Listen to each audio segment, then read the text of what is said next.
The phone slipped from my hand, crashing onto the hardwood floor of my bedroom with a sickening thud. My heart stopped as the screen lit up, revealing the message I'd just sent.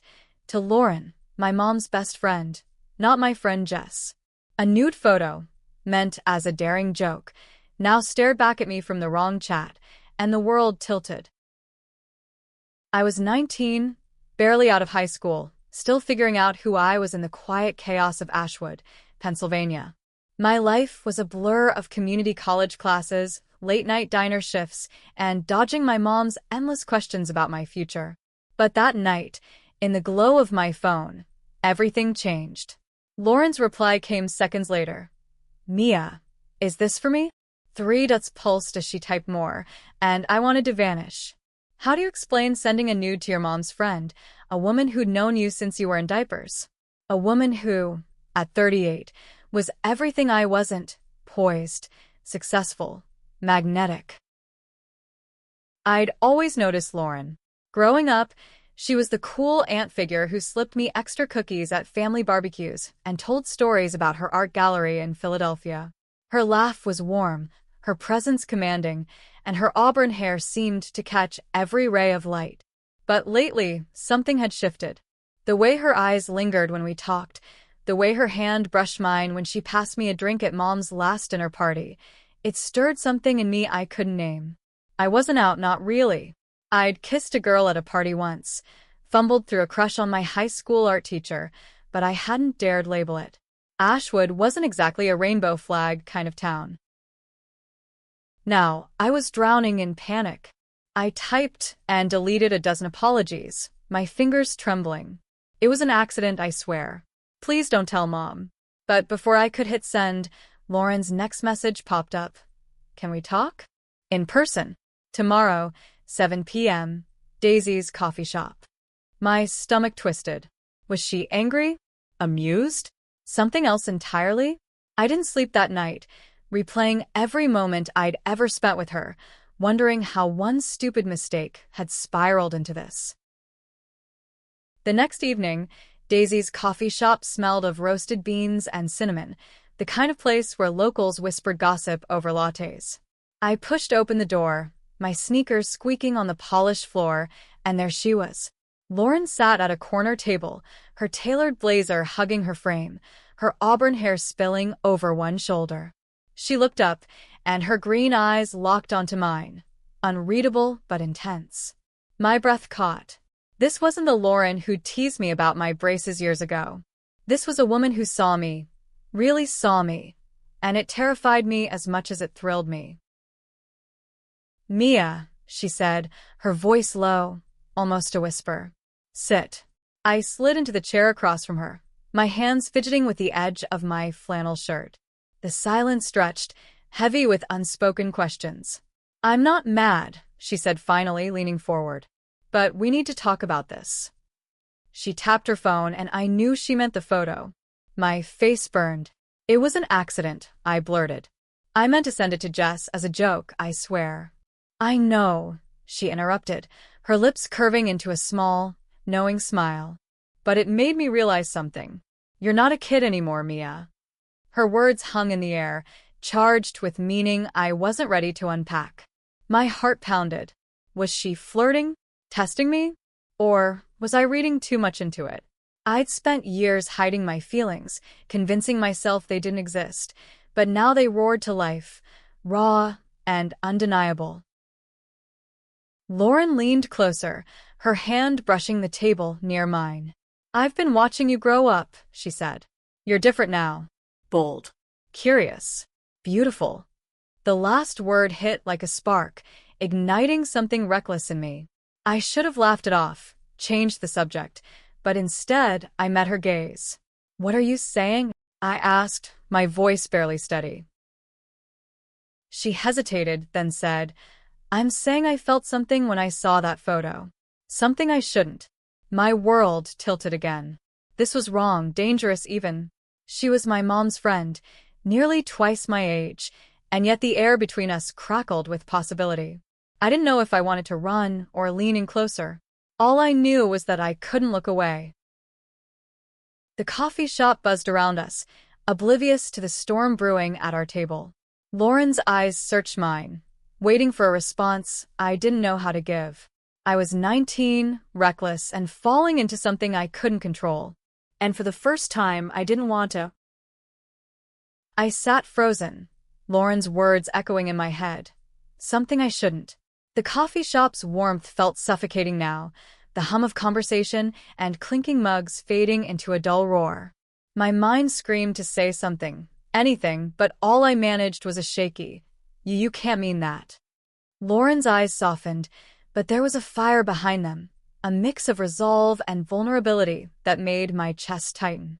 "I do mean it, Mia," she said, her voice steady but low, like she was afraid the words might shatter if spoken too loudly.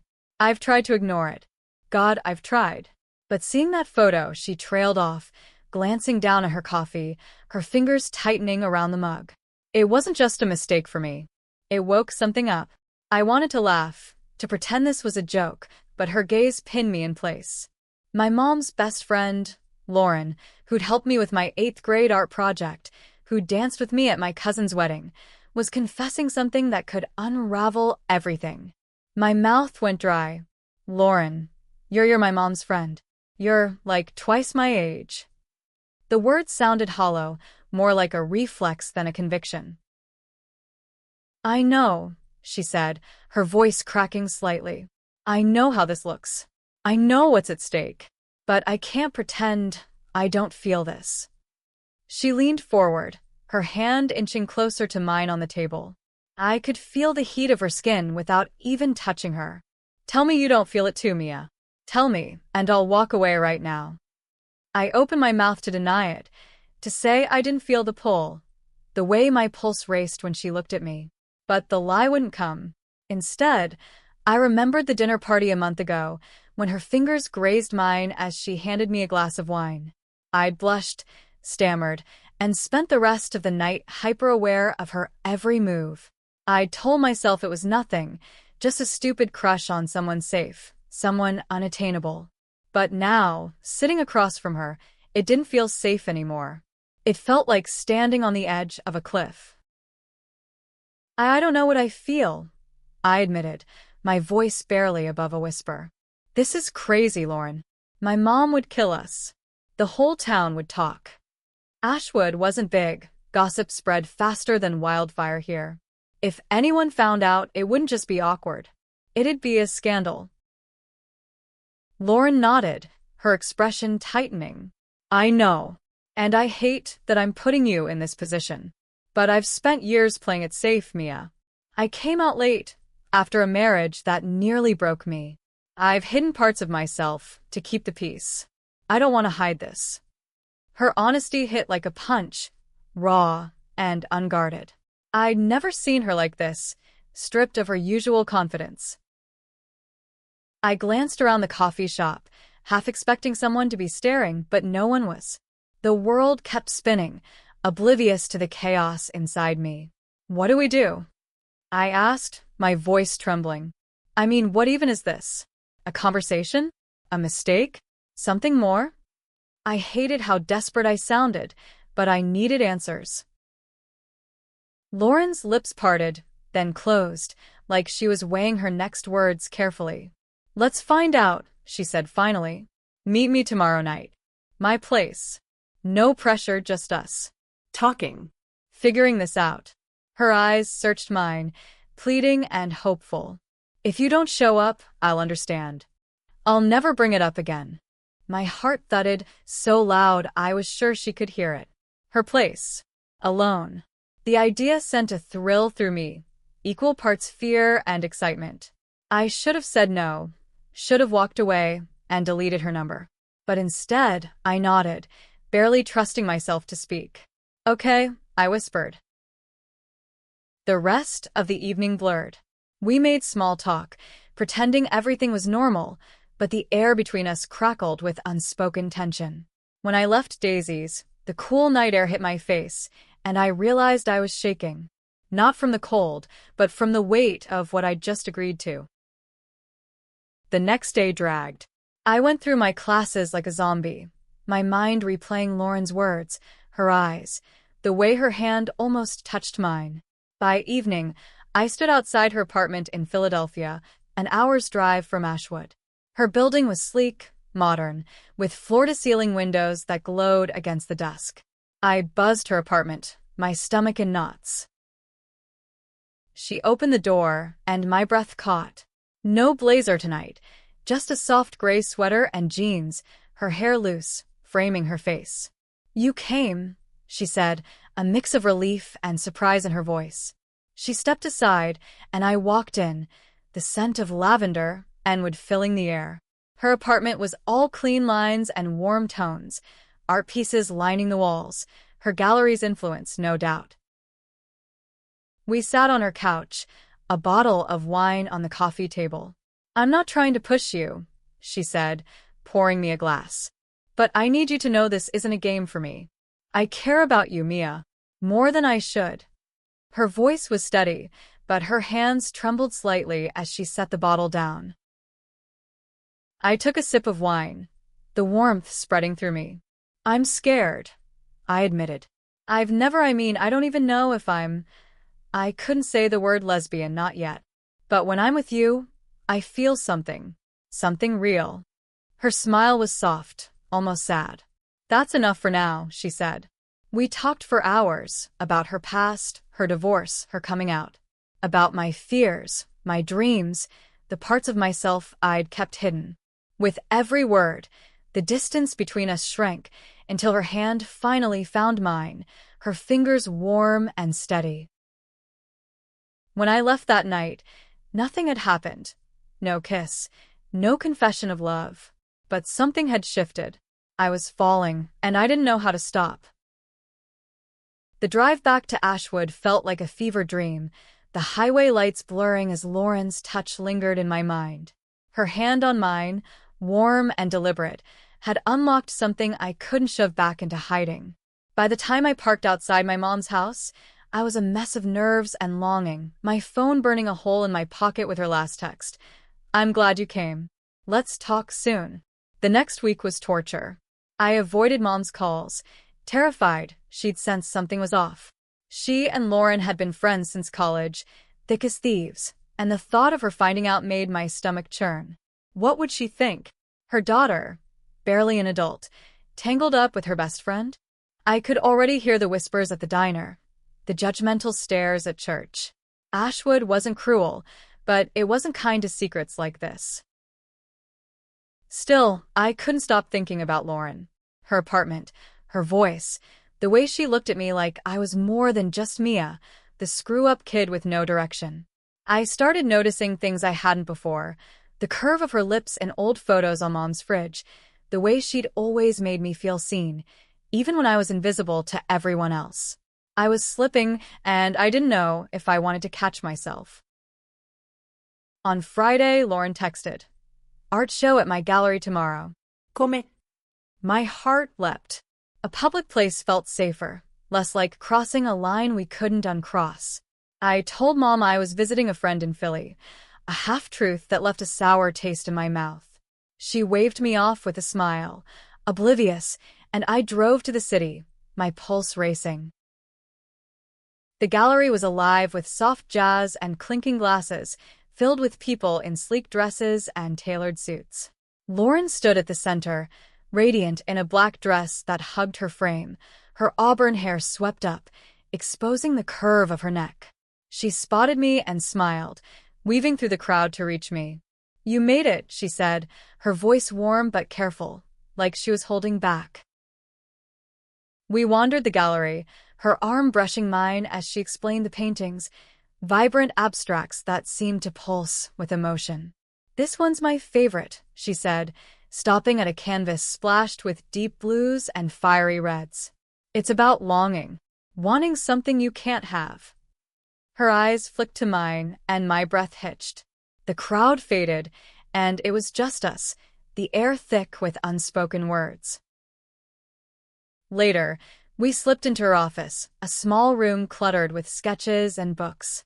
The door clicked shut, and the world narrowed to the space between us. "Mia," she said, stepping closer, "I need to know what you want. I can't keep guessing." Her voice was raw, her usual confidence frayed at the edges. I swallowed hard, my mind a tangle of fear and desire. I want you, I said, the words spilling out before I could stop them. Her eyes widened, then softened, and she closed the distance between us. Her hand cupped my cheek, her touch gentle but electric. Are you sure? She whispered. I nodded, and then her lips were on mine, soft and urgent, like she'd been holding back for years. The kiss was everything: fire, fear, freedom. I melted into her, my hands finding her waist, pulling her closer. For a moment, nothing else mattered. Not my mom, not Ashwood, not the consequences. But reality crashed in when my phone buzzed, Mom's name flashing on the screen. I pulled back, breathless, guilt flooding me. I can't do this, I stammered, stepping away. Not like this. Not yet. Lauren's face fell, but she nodded, her hands dropping to her sides. I understand, she said, her voice steady despite the hurt in her eyes. Take your time, Mia. I'll wait. I left the gallery in a daze, the city lights blurring through tears. I didn't realize I was crying. Back in Ashwood, I avoided Lauren's texts, throwing myself into work and classes to drown out the noise in my head. But every night, I replayed that kiss, the way it felt like coming home and falling apart all at once. A week later, Mom invited Lauren over for dinner. My heart sank as I helped set the table, dreading the moment she'd walk through the door. When she did, she was all smiles, hugging Mom like nothing had changed. But her eyes found mine, and the air crackled again. Mia, you look nice, she said, her voice casual but loaded. Mom didn't notice, but I felt like I was burning. Dinner was torture. I picked at my food, hyper-aware of Lauren's every move, the way she laughed, the way her fingers brushed her wine glass. Mom chattered about old college stories, oblivious to the tension. After dessert, Lauren offered to help with dishes, and I followed her into the kitchen, my heart pounding. You've been avoiding me, she said quietly, scrubbing a plate. I'm sorry if I pushed you too far. Her voice was soft, vulnerable, and it broke something in me. I'm scared, I admitted, gripping the counter. I don't know how to do this. I don't even know who I am yet. She set the plate down, turning to face me, her eyes searching mine. You don't have to know everything now, she said. But you're not alone in this. I'm here, Mia. Whatever you decide. Her hand reached for mine, but I pulled back, glancing at the doorway where Mom's laughter echoed. I need time, I said, my voice barely audible. She nodded, her expression a mix of hope and resignation. As she left that night, her hand brushed mine one last time, and I knew I was running out of time to decide what I wanted and what I was willing to risk. Time didn't make things clearer. It made them messier. Every day without Lauren felt like a betrayal of the fire she'd ignited in me, but every thought of her came with a wave of guilt. I was 19, still living in my mom's house, still dodging questions about my future, and now I was hiding a secret that could shatter everything. I threw myself into routine to cope. Classes, shifts at the diner, late nights scrolling through X posts about coming out, trying to find some kind of roadmap for what I was feeling. But nothing prepared me for the ache of wanting someone I shouldn't. Lauren's texts grew less frequent, each one polite but distant, giving me the space I'd asked for. I'm here when you're ready, she'd written last. I stared at those words every night, torn between relief and regret. 2 weeks after that dinner, I couldn't take it anymore. I drove to Philly on a whim, no plan, just a need to see her. Her gallery was closed, but her apartment lights glowed through the dusk. I buzzed her door, my heart in my throat. When she answered, her face lit up, then softened into concern. Mia? What's wrong? I don't know, I said, stepping inside. Her apartment smelled the same, lavender, wood, her. She was in a loose sweater, hair messy, like I'd caught her off guard. I can't stop thinking about you. and it's driving me crazy." My voice cracked, and I hated how raw I sounded. She gestured to the couch, and we sat, the same bottle of wine from last time on the table. "Talk to me," she said, her voice gentle but firm. "What's going on in that head of yours?" I laughed, a bitter sound. "Everything. Nothing. I'm scared of what this means for me, for my mom, for us. If there even is an us." I looked at her, desperate for answers. "You're so sure of yourself. How do you do it? How do you live like this, out and unafraid?" Lauren's smile was sad, tinged with memory. "I wasn't always like this. My marriage, it was a lie I told myself for years. Coming out at 35 wasn't easy. I lost friends, family, but I gained myself." She leaned closer, her eyes locking onto mine. "You're not me, Mia. You don't have to have it all figured out. But you don't have to hide either." Her words hit hard, cracking open the walls I'd built around myself. I think I might be gay," I whispered, the word feeling foreign but true. "And I think I'm falling for you." The confession hung between us, heavy and fragile. Lauren's breath caught, and for a moment, she just looked at me, her eyes shimmering. Then she reached for my hand, her touch grounding me. "I'm falling for you too," she said softly. "But we have to be careful. Your mom, this town, it's complicated." Complicated didn't begin to cover it. We talked late into the night, untangling our feelings, setting boundaries we both knew we'd struggle to keep. No more kisses, not yet. No sneaking around behind mom's back. But we could see each other, talk, figure out what this was. It felt like a lifeline, fragile but real. The next day, I came out to Jess, my best friend since middle school. We were at the diner, stealing fries from each other's plates during my break. "Jess, I think I'm into women," I blurted, my face burning. She froze, then grinned. "About time you figured it out," she said, tossing a fry at me. "Who's the lucky girl?" I dodged the question, but her acceptance was a weight off my chest. But mom was another story. I wasn't ready to tell her. Not when Lauren was part of the equation. Instead, I started dropping hints, testing the waters. "What do you think about, like, gay couples?" I asked one night while we washed dishes. She shrugged, scrubbing a pan. "Love's love, Mia. Just don't expect Ashwood to throw a parade." Her answer was vague, not hostile but not warm either. It left me uneasy. Lauren and I kept meeting, always in Philly, away from prying eyes. Coffee shops, bookstores, quiet parks, places where we could talk without fear of being seen. Each meeting pulled me deeper, her laugh, her stories, the way she challenged me to be braver. But the secrecy was suffocating. I hated lying to mom, hated the way my stomach twisted every time I saw her and Lauren together, laughing like nothing was wrong. One night, at a small jazz club in Philly, things escalated. We were tucked in a corner, sharing a drink, when Lauren's hand found mine under the table. "I want to kiss you again," she whispered, her voice low and urgent. My heart raced, but I shook my head. "Not here. Not yet." The words hurt, but I wasn't ready to cross that line again. Not with so much at stake. She nodded, but the disappointment in her eyes cut deep. "I'm trying, Mia," she said. "But this hiding, it's hard for me too." I squeezed her hand, promising myself we'd find a way. But as I drove home that night, doubt crept in. Could we really do this? Could I be brave enough to face the fallout? Back in Ashwood, Mom noticed my distraction. "You okay, kiddo?" she asked one morning, her eyes narrowing. I nodded, avoiding her gaze, but the life felt heavier every day. I was falling in love, and it was tearing me apart. The lies were piling up, each one a brick in a wall I didn't know how to climb.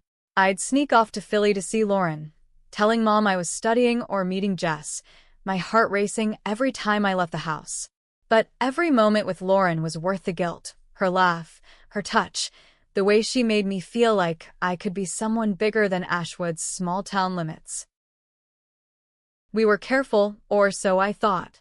We stuck to private corners of the city, stealing moments in quiet cafes or her apartment, where we talk until dawn about everything, her past, my fears, the future neither of us could quite picture. But the secrecy was a weight, pressing harder each day.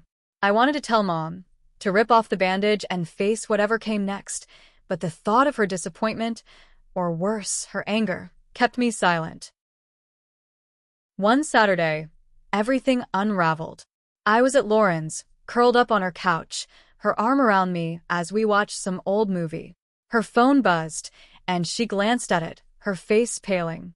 "It's your mom," she said, her voice tight. "She's outside." My stomach dropped. Mom never came to Philly unannounced. I scrambled to my feet, panic clawing at me. "What? Why?" Lauren opened the door, and there was Mom, her face a mix of confusion and suspicion. "Mia? "What are you doing here?" she asked, her eyes darting between us. I froze, my mind blank.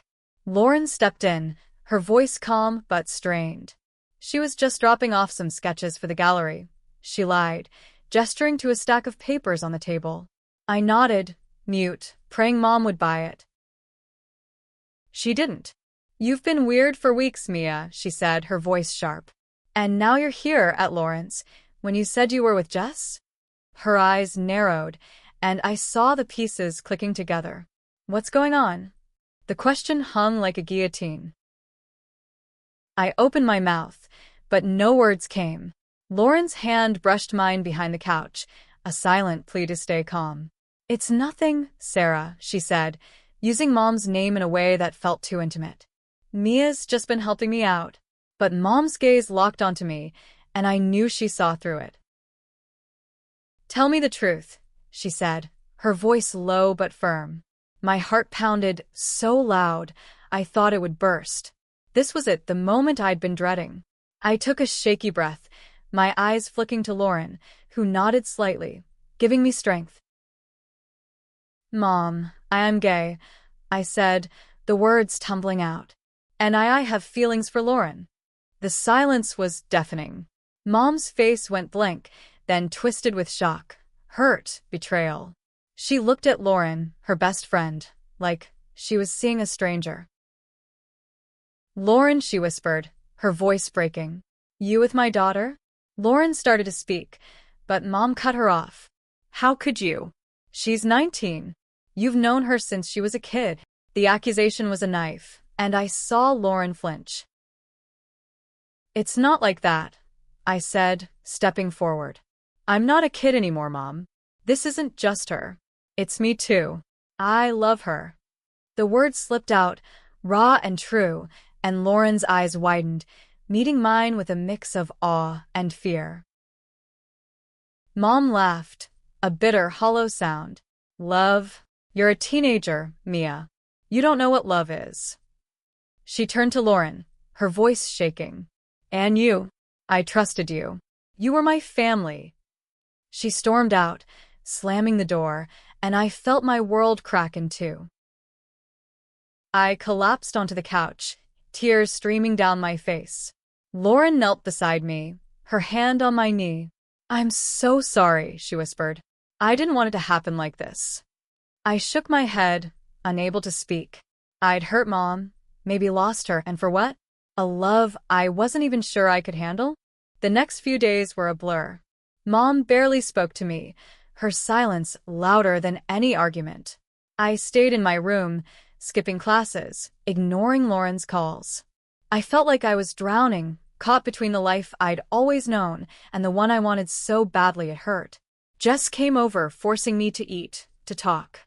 "You did the right thing," she said, squeezing my hand. "It's hard, but you were honest. That's what matters." But it didn't feel like it mattered. Mom's hurt face haunted me, and I wondered if I'd made a mistake. Lauren texted, begging me to meet her, to talk, but I couldn't face her, not yet. I needed to fix things with Mom first, if that was even possible. A week later, I found Mom in the kitchen, staring at a photo of her and Lauren from college. "I didn't mean to hurt you," I said, my voice small. She looked up, her eyes tired but softer than before. "I know," she said. "But it's not just you." It's her. She should have known better. We talked for hours, raw and painful, about love, trust, boundaries. She wasn't ready to accept Lauren, not yet, but she hugged me, and it felt like a start. I texted Lauren that night. I need time, but I don't want to lose you. Her reply was instant. I'll wait, Mia. As long as it takes. I didn't know what the future held, but for the first time, I felt like I could face it. The weeks that followed were a tightrope walk. Mom and I were talking again, but it was fragile, like stepping on cracked ice. She didn't bring up Lauren, and I didn't dare mention her name. Every night, I lay awake, torn between the safety of my old life and the pull of something new, something that felt like it could redefine me. Lauren kept her promise, giving me space but sending small texts, a funny meme, a photo of a painting, a simple thinking of you. Each one was a lifeline, reminding me she was still there, waiting. But I wasn't ready to cross that bridge, not when Mom's hurt still lingered in every glance she gave me. I started exploring who I was outside of Ashwood's shadow. I joined an LGBTQ group at the community college, nervous at first, my hands sweaty as I sat in a circle of strangers. But their stories of coming out, of finding love, of losing it, made me feel less alone. I told them about Lauren, leaving out her name, and their reactions varied. Some cheered, some warned me about the age gap, the complications. Just be true to yourself, one girl said, her voice kind but firm. That's the only way through. I clung to that advice, but being true to myself felt like chasing a ghost. I'd spent so long hiding, blending into Ashwood's expectations, that I didn't know where to start. I dyed my hair a bold blue, a small rebellion, and Mom raised an eyebrow but didn't comment. Jess loved it, snapping selfies with me at the diner, calling me her badass bestie. But even with the changes, I felt stuck, caught between who I was and who I wanted to be. One night, I couldn't take the silence anymore. I drove to Philly, my hands shaking as I buzzed Lauren's apartment. She opened the door, her face lighting up with surprise. Mia, she breathed, stepping aside. Her apartment was the same, warm, inviting, a refuge from the chaos in my head. We sat on her couch, and I spilled everything. Mom's hurt, my fears, the way I felt split in two. Lauren listened, her eyes never leaving mine. When I finished, she took my hand, her touch steadying me. You're braver than you think, she said. Coming out to your mom, facing this, it's huge. I'm proud of you. Her words warmed me, but they also stung. I didn't feel brave. I felt like a coward, running from the consequences of my own heart. I miss you, I admitted, my voice breaking. But I don't know how to do this without hurting everyone. She nodded, her thumb brushing over my knuckles. We don't have to rush, she said. But I'm not going anywhere. I meant it when I said I'd wait. We didn't kiss that night, but we held each other, her arms a safe harbor against the storm. For the first time, I let myself imagine a future with her, not just stolen moments, but something real. But that future meant facing Ashwood, Mom, the whispers. I wasn't sure I was strong enough. Back home, things with Mom were improving slowly. She started asking about my classes, my friends, even the LGBTQ group, though her voice tightened when she mentioned it. One evening, she sat me down, her hands clasped tightly. I've been thinking, she said, about you and Lauren. My heart stopped, but she continued. I don't understand it. I don't know if I ever will. But you're my daughter, and I love you. I just need time. Her words were a lifeline, imperfect but real. I hugged her, tears spilling over, and for the first time, I felt like we might find our way back to each other.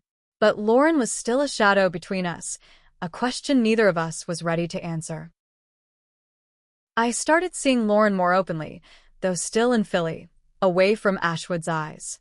We went to art shows, walked along the river, laughed over cheap tacos at a food truck. Each moment felt like a step towards something bigger, but the fear never fully left me. What if Mom found out we were still seeing each other? What if the town turned on us? One night, at a quiet bar, Lauren reached across the table, her hand covering mine. "I want to be with you, Mia," she said, her voice steady. "Not in secret. Not like this. But I need to know you're all in." Her eyes searched mine, and I saw the weight of her own fears, losing Mom, her reputation, everything she'd built. I wanted to say yes, to promise her everything, but the words caught in my throat. "I'm trying," I said instead. "I'm so close, Lauren. Just give me a little more time." She nodded, but the flicker of doubt in her eyes cut deep. As I drove home, the road stretched out like my indecision, endless and daunting. I was so close to choosing her, choosing myself, but the cost loomed large. I didn't know if I could pay it, or if I'd regret it if I didn't. The turning point came on a cold November night, the kind where the air bites and the stars feel too sharp to look at. I'd been wrestling with myself for weeks, balancing Lauren's patience with Mom's fragile acceptance, trying to find a path that didn't destroy everything I loved. But that night, I realized I couldn't keep running from the truth. I drove to Lauren's apartment, unannounced, my heart pounding with a clarity I hadn't felt before. When she opened the door, her eyes widened, taking in my blue hair, my determined expression. "Mia, what's—" she started, but I cut her off, stepping inside and closing the door behind me. "I'm done hiding," I said, my voice steady for the first time in months. "I love you, Lauren. I want this, us. But I need to do it right. I need to tell Mom everything. No more lies."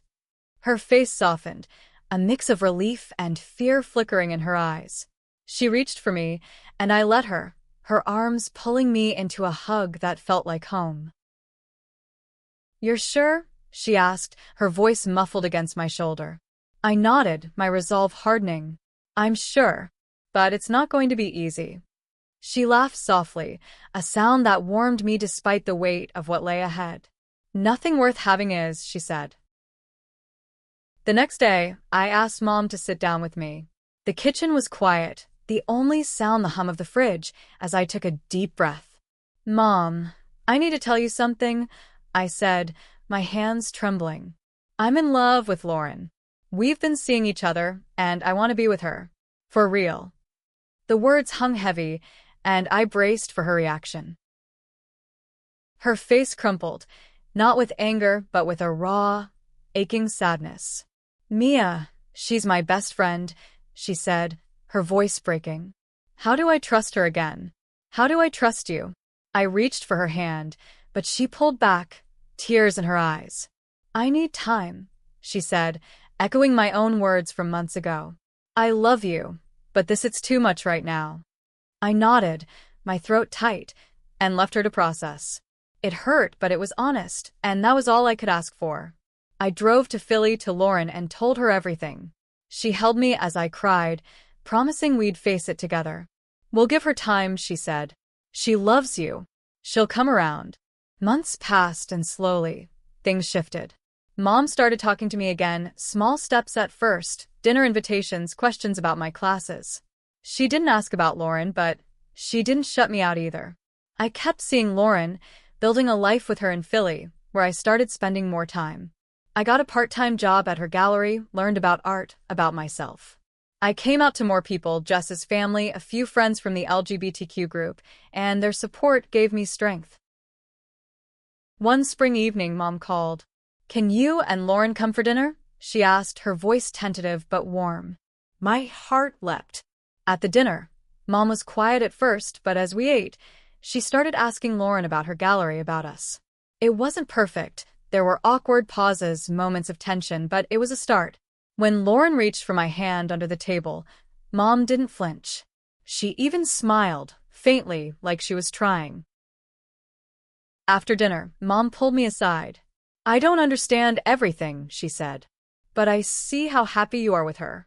And I want you to be happy, Mia." We hugged, and for the first time in months, I felt whole. Lauren and I grew stronger, our love no longer secret. Ashwood whispered, as small towns do, but the gossip faded with time.